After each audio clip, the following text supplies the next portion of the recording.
¿Qué hace un data scientist? ¿Qué es lo que hacemos? Primero, o sea, ahora quiero que entendamos el flujo. O sea, ya os he contado cómo es el contexto, cómo está el mercado, que va a seguir creciendo, y ahora quiero que entendáis bien qué es lo que hace un data scientist. ¿Cómo es posible que nosotros nos esté Spotify recomendando, recomendando canciones, Netflix recomendando películas, Amazon productos, y estamos usando ChatGPT? ¿Qué hacen esos data scientists para que eso ocurra? Vale, pues vamos a dividirlo en tres etapas, aunque se podría dividir en más. La primera es los datos. La primera etapa es obtener los datos. O sea, es fundamental. Somos científicos de datos, los modelos aprenden de datos y es fundamental que haya datos.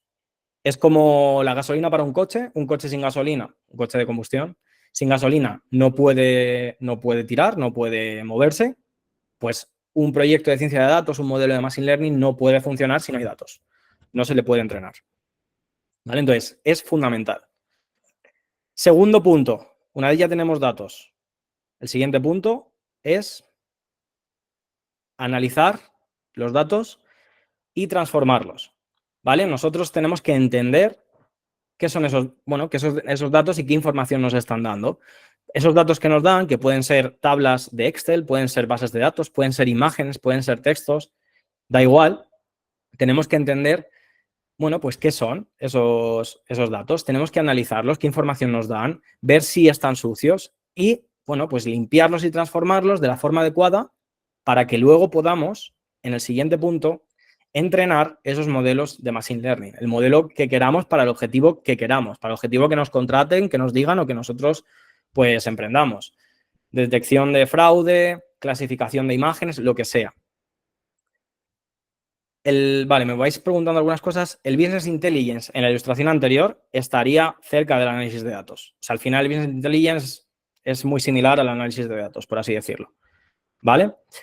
Que es esa parte de Business Intelligence, más en ese análisis y en ese reporting y ese dashboard hacia empresas. Los datos, ¿cómo son recogidos? Bueno, vamos a entrar en eso después, ¿vale? Así que te voy a responder más adelante. Esta la tengo duplicada, vale. Voy a beber agua. Vamos a pasar ahora, porque ya entendemos estas etapas, pero es fundamental entender qué tipos de problemas podemos hacer o qué tipos de proyectos podemos hacer o a qué tipos de problemas podemos enfrentarnos y dar solución como científico de datos. ¿Qué tipos de problemas o qué tipos de algoritmos usar con el Machine Learning?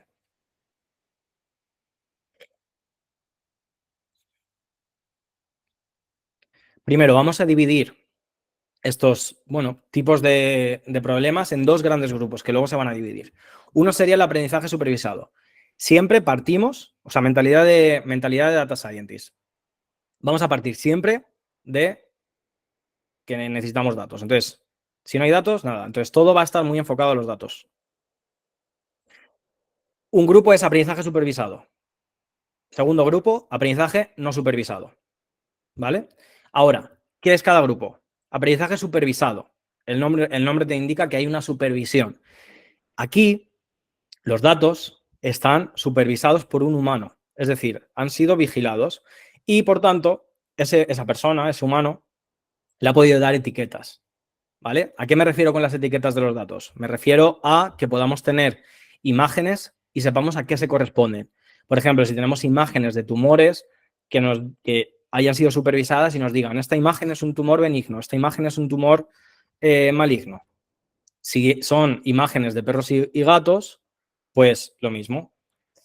Esta imagen es un perro, esta imagen es un gato, pero es un gato. También otro tipo de datos etiquetados pueden ser que nosotros tengamos la temperatura y el día al que pertenece. ¿Vale? Tenemos varios días y tenemos la temperatura. Eso también sería una etiqueta porque sabemos a qué día pertenece.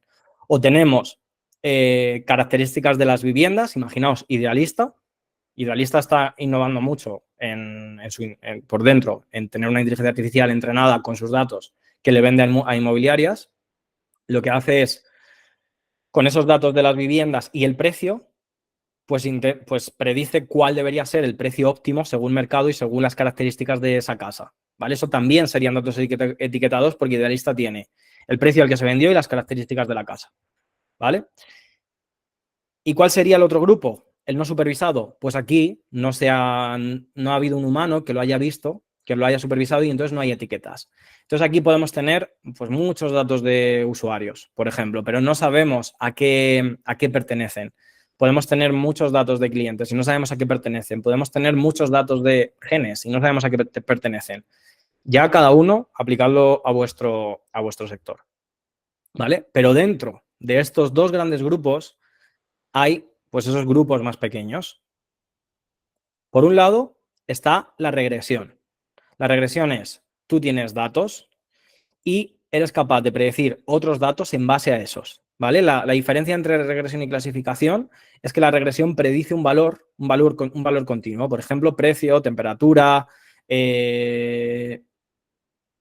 pulsaciones, eso es lo que predice. Mientras que la clasificación lo que predice es una clase, es una categoría.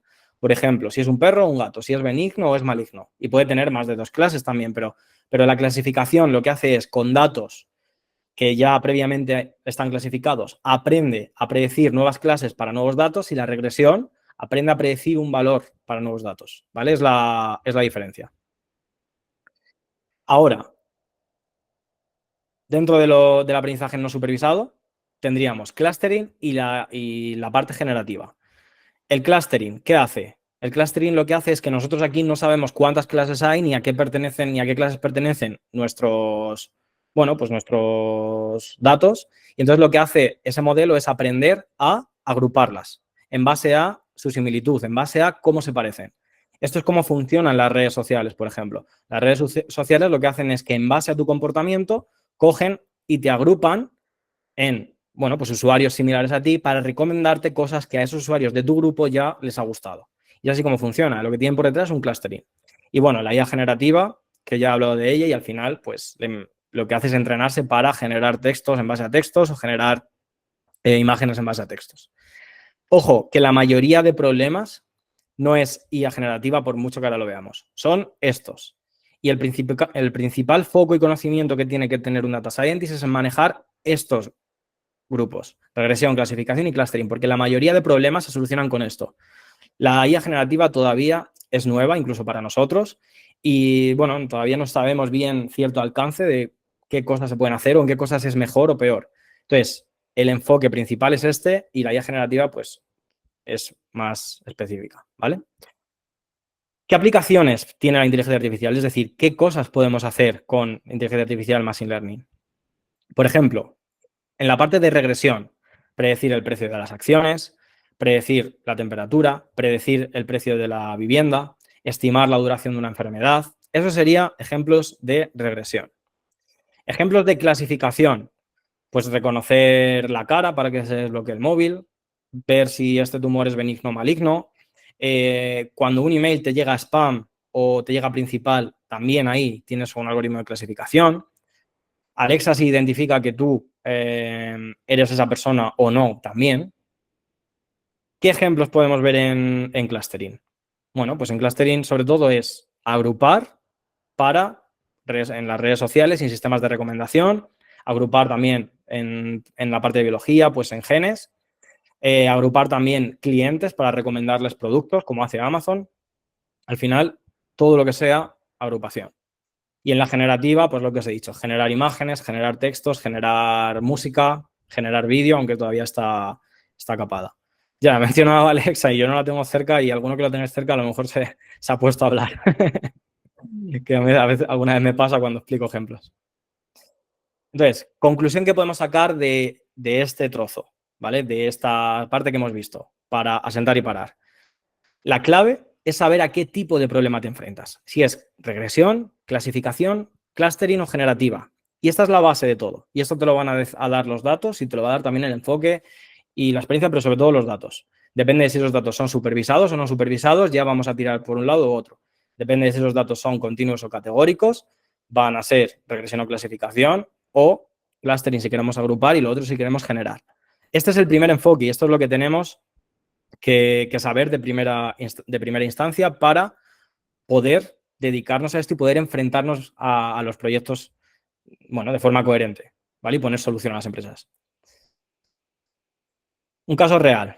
Albi, pues estaba haciendo un proyecto de doctorado de biología y cuando entró a la formación, pues yo lo estuve mentorizando con esto y demás.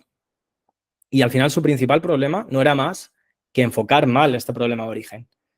Era lo único. Claro, ¿qué pasa? Que tú empiezas a enfocar un problema de clustering como clasificación, un problema de regresión como clasificación y demás, ya todo lo demás ya empieza a no tener sentido, los modelos que eliges no tienen sentido, los datos que puedes entrenar o predecir no tienen sentido, las decisiones que tomas ya no tienen sentido. Entonces, básicamente era esto lo que le pasaba. Y esta es la importancia por lo que hago hincapié en esto, porque es que es la base. Es primera base, cuando tengamos los datos, es saber qué tipo de problema es, ¿vale?